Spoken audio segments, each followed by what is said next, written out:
And I told them I'm gonna do it. I'm gay. I'm gay. I'm gay. I'm gay. It is Pride Month and I'm so excited! What's up everyone? Welcome back to my channel, Razimor, Apter. I'm glad to see all of you back here for another week of episode. I'm going to share something very personal with you. It's going to be my coming out story as a gay man to myself, to my family, to my friends. And the reason why I'm doing it this week is because here in Tel Aviv, in Israel, all around the world, we're celebrating Pride Month. And because of the coronavirus, we won't be able to do it the same way like we usually do with the tourists, with the parties, with the parades. So I thought it would be a nice tribute to do this video for this month and to also give LGBT members who are still trying to accept themselves the courage to do so and the courage to come out to their family and their community. So here I go. I remember myself as being gay since the age of 5, 6, 7. I remember having this special attraction to men's feet. The older I grew, the more I became attracted to their bodies and their faces. But I remember it began with their feet, and I remember not having this kind of attraction to girls. At age 13, 14, I started realizing that this thing that I'm hoping will go away is not going away, and I was a little depressed. And towards the age of 15, 16, my attraction to men became stronger and stronger. I would watch a lot of gay porn, but at the same time I would watch straight porn because I tried to make myself straight, and I thought that if the more I watch it, the more I'll be attracted to girls. That didn't work out.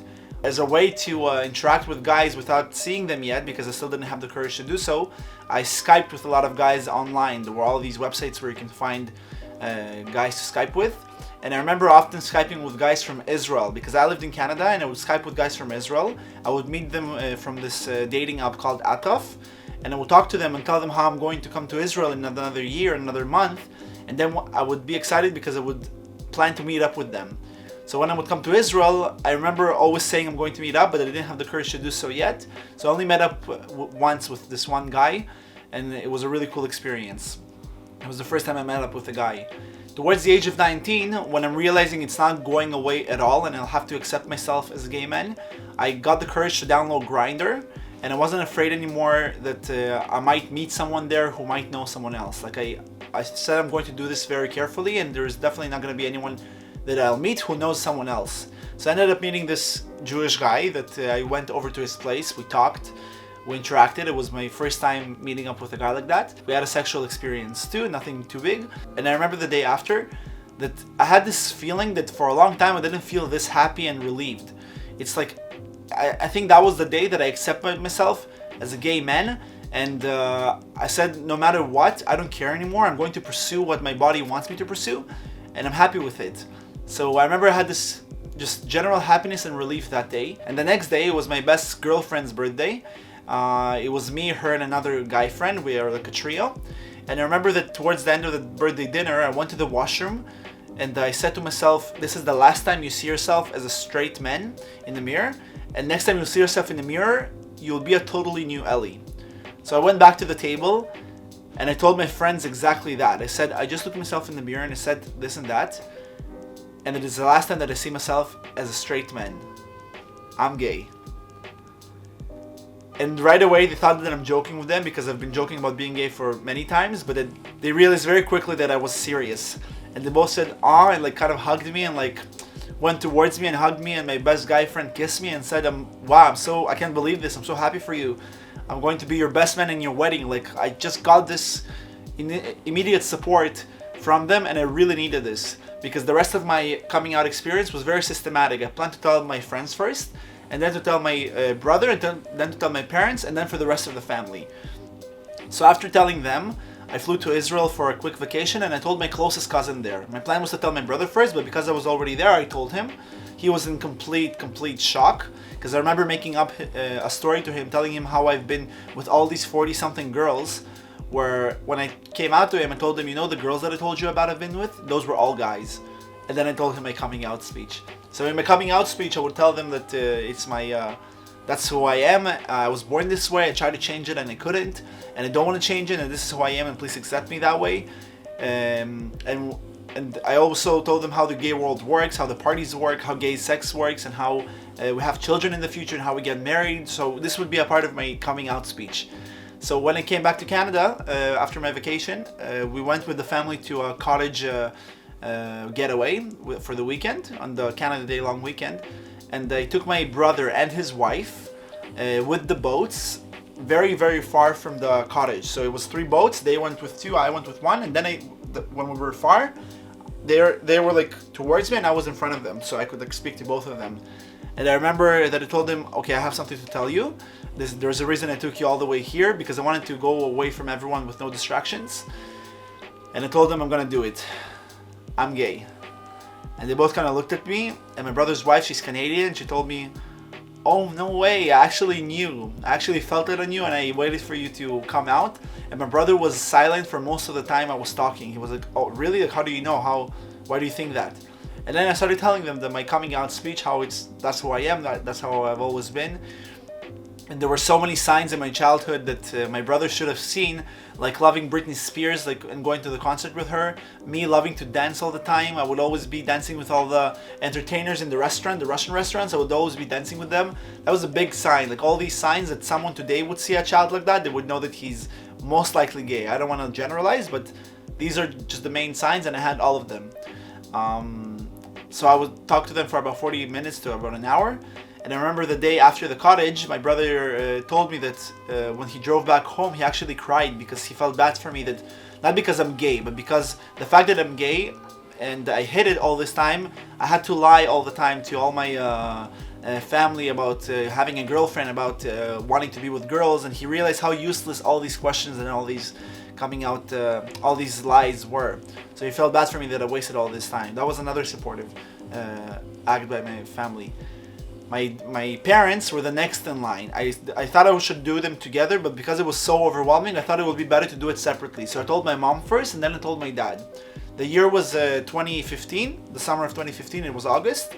I decided I would tell my mom, and there were many moments that I was going to tell her, and at no moment did I get the courage to do so. But at one day I actually found the courage, and it was in our backyard, and we were just talking like we always were.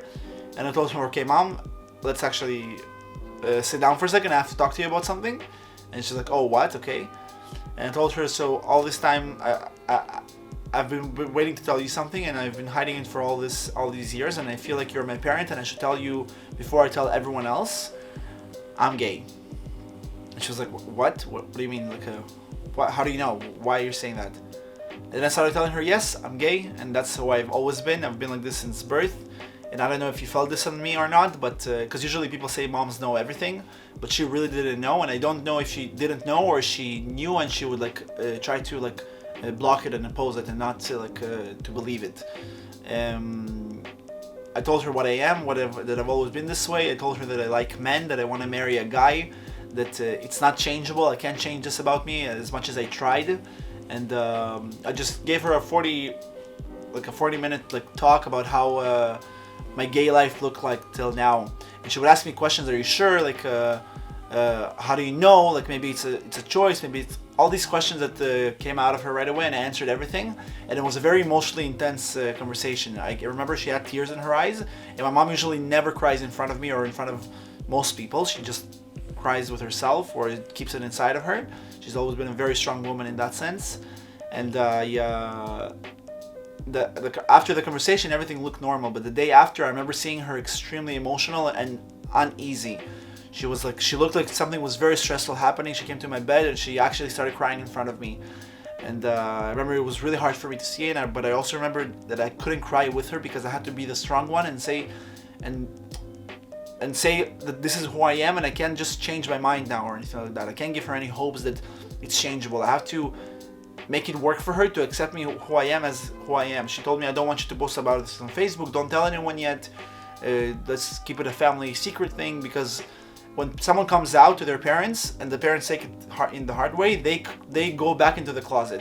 They have to start the process of accepting it and accepting their child and the whole idea of it, especially when they've been in denial all these years. So I remember that there would be many times that I would bring up the topic to my mom a couple of months later, and she would always like stop it and shut it down and not converse with me. And I feel like I hope she would talk to me, because I was one of the only people she could talk to it about, because she didn't tell her friends yet. Only my brother knew, so she would only talk to him mostly about it. And the next in line would have been my dad, and I know that I think she was really worried about is how my dad would react. It was one of the main worries she had, because my dad was sick in the past, and she was worried that if I'll say it to him, his stress levels will go up again and he'll get sick again. So she was very worried about that. And in January 2016, it was a month before I flew to Israel to do my exchange program for 4 months. So I thought it would be a good idea to tell my dad now, before I leave to Israel. So by the time I'm there, he'll have time to digest it and accept it. So that was what I did. We came back from the gym one day and we were still in the car about to leave to the house. And I said, okay, wait, I have to talk to you about something. There's something I want to tell you. And the same thing I told my mom. I want to tell you because you're my parent and I love you. And I need you to understand that this is who I am. I'm gay. And he didn't say like, oh, are you joking? Or what do you mean? He's like, what are you saying? Are you serious?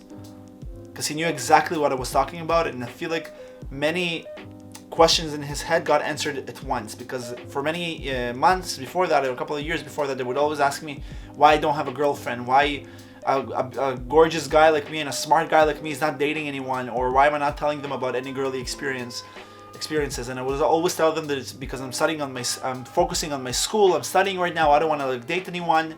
And somehow that excuse always worked. It's something I told my friends too. And when I told my dad, he just didn't know how to take it, and he started crying in front of me. I told him yes. So I told him yes, this is who I am. I've always been like this. It's like this from birth, since I remember myself. Right away he asked me, do you have a boyfriend? Because he thought I'm coming out because I have a boyfriend and want to introduce him. And I said, no, I'm single, but in the future I would want to marry and have children, and that's what's going to happen. And he just started crying in front of me, and he said to me, it's not like I'm judging you or I hate you, I love you very much, I just don't know how to take it, I don't know how to digest it. And that same thing with my mom, I couldn't cry in front of him. I really wanted to cry, it was very emotional for me. But I continued on, I even hugged him, and I said that I started explaining myself and explaining how it works, why I'm like this. And he told me that one of his main worries were, how am I going to have children in the future? How will I be successful career-wise if I'm openly gay? And what will everyone around us say? That was one of his main worries. What will everyone around say? How will they react? People will turn away from us. He had all these worries that were not realistic, because we lived in Canada, and Canada had many openly gay politicians and celebrities, and in the US too. And it's a country that accepts gays and gives all the resources to raise families there. And how will they have a family? That's also not a problem. That's something in Canada that's legal, surrogacy and adoption. It's all these things that from his ignorance about this topic, he didn't even know when I educated him about it. And about how everyone else would react, I had really good hopes how everyone would react. Whoever loves me will love me the way I am, and whoever doesn't, I will turn away from them. And this would be a good sign for me about how close I am with those people. So we went back home, and I told my mom, I just told dad, and she was like, what? Why'd you do this? Why didn't you tell me? And I didn't want to tell her before, because I knew if I tell her, she said she would tell me, don't do it, it's better not to. They looked at each other and they both realized they both know. And for the next couple of days and weeks before I went to Israel, my dad would often come to my room, and he would do this very often. He would go to my room before going to sleep. So he would come to my room to say goodnight. So he would come to my room and start talking to me about it. I want to talk about it again. Are you sure that that's what you are? Are you sure that this is real? Maybe you're just 20. Maybe you're just confused. Maybe you'll go to Israel, study there. Don't be with girls. Don't be with guys. Just focus on school, and it'll go away. And every time he would talk to me about it, I would again educate him about what homosexuality is and how it works, and how I've been as a child and what I want to do in the future. And I would always declare to him that it's not changing. This is who I am. You'll have to accept this and remove your hopeless hopes for this to change. This is not a phase. When you were 20, you didn't think that you like guys or that you like girls and you chose one of them. No, you knew you liked women. You knew you loved mom. You telling me trying to be attracted to girls or trying to sleep with girls is like me telling you try to sleep with guys and see if it works. You won't do it because your body doesn't attract you to it. So that's what I would always explain to him. And sometimes my mom would enter the conversations too, because before that she would never talk to me about this so deeply. So she needed my dad to be there to enter those deep levels of our conversations. And I remember sometimes we teared and cried, but I knew that there is only good that would come out of these conversations. And that's what I appreciated about my dad, that as homophobic and ignorant and hateful that he was about gays in the past, his love and his understanding that he needs to maintain the relationship with his son made him always talk to me about it. And he always was in the mindset of improving our relations, and his understanding of this, as difficult as it was for him, because all his life he was very homophobic. All the jokes in Russians are about faggots and gays, and I remember him always saying it. Whenever there would be a trans or a gay parade on TV, I always saw myself defending it, and he would like hate on it. So, but I didn't let these things stop me from coming out, because I knew that who I was, I loved myself, and I know that if someone loves me like my parents, I know that time would do its thing, would do its job and make them accept me in the long run, because I'd rather have a happy son, I'm assuming, than someone who is in the closeted just for the sake of the family respect or honor. All these mindset in their head that I broke as soon as it came out. I flew to Israel, and in Israel I told the rest of my uncles. I told my grandparents. My grandparents took it the easiest. I just told them, and they were like, "Okay, is that it? Good." Then I told my closest uncles. One uncle said in a very funny way, "But how are you gay? Like, you would always dance with all your mom's friends and like kiss their titties and like would jump on them." And I'm like, "Yes, that's because I was gay, not because I was straight. I wasn't ashamed of doing it because I was extravagant and like doing all these crazy performing stuff with my mom's friends because I think it's because I was gay. And if I was straight, I'd be more shy to do those kinds of things." And two of the aunts that I told to, they actually told me that we knew it. Like we saw it on you for a really long time, and we always saw that you were different. You weren't girly, but you were different than the rest of the cousins, like who are straight today. When I came back to Canada, I told my closest family in Canada too. I told another uncle and aunt, and both of them, the uncle didn't know at all, and the aunt also said that she knew. And I remember that I wanted to stop doing all these coming out speeches all the time. I told my closest circles, the closest friends and the closest family members, and all of them except my parents, all of them took it like they were in shock, they were surprised. Some of them knew, some of them didn't. But at the end, they loved me and said, as long as you're happy and as long as you know that's what you are and you want to pursue it, and we're happy with it and we love you. It ended up ended up surprising my dad that everyone's taking it so easily, because he thought everyone would turn away from me because they all come from Russian backgrounds and it would be hard. And that's what I thought too. But I had the optimistic in me pushed me to come out and to be myself, and the very proud person that I am of whatever I am made me like go and come out no matter what people would say.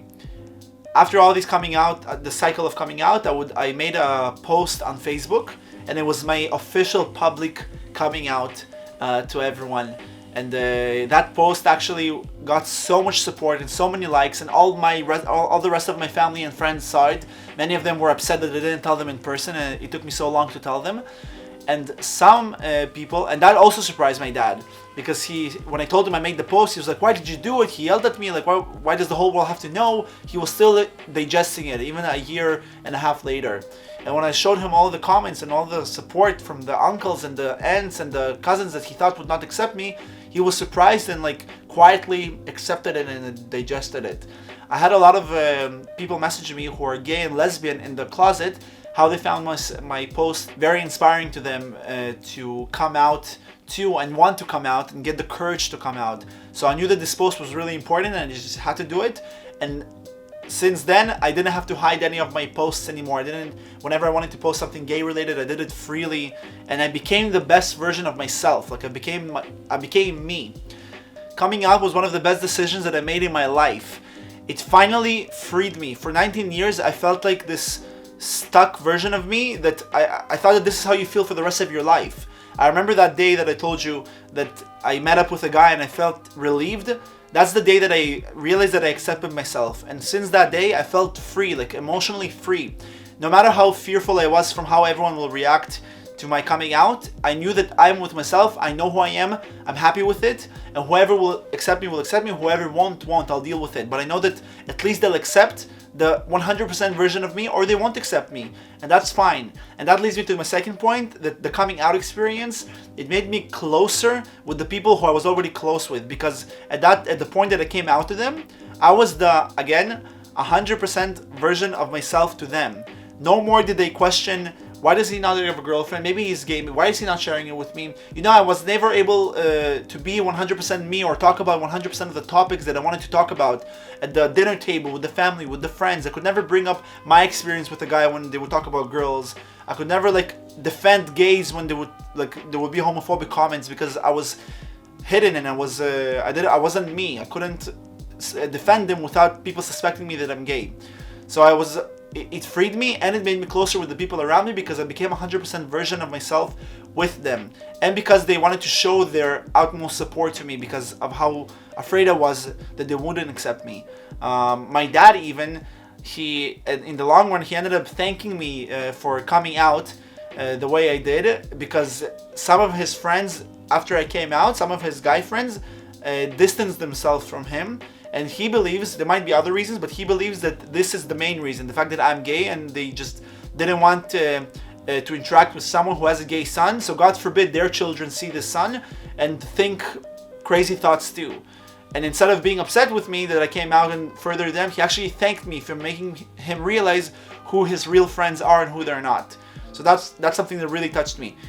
And the third reason is that I could inspire other people to become the best version of themselves and not to be afraid of it. We live in a time where there's still a lot of societal pressures on us and how we should be, how we should look, and we have the traditional pressures, the cultural pressures, our family pressures on how we should act just to respect some sort of family honor, or to respect a certain culture and certain behaviors, or even religion. I didn't even get into that. I gave people the inspiration to be who they are no matter where they come from.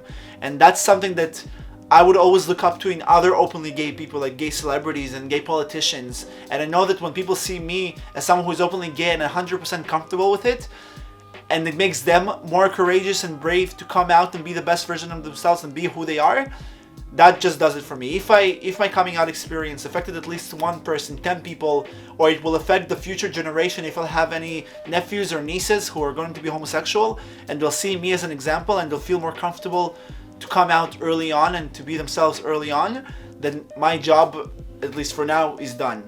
And that's why I found this video to be really important in this month, because there's still so many people out there who are not accepting themselves and who are still afraid. In many countries where homosexuality is still a crime, it's not accepted culturally.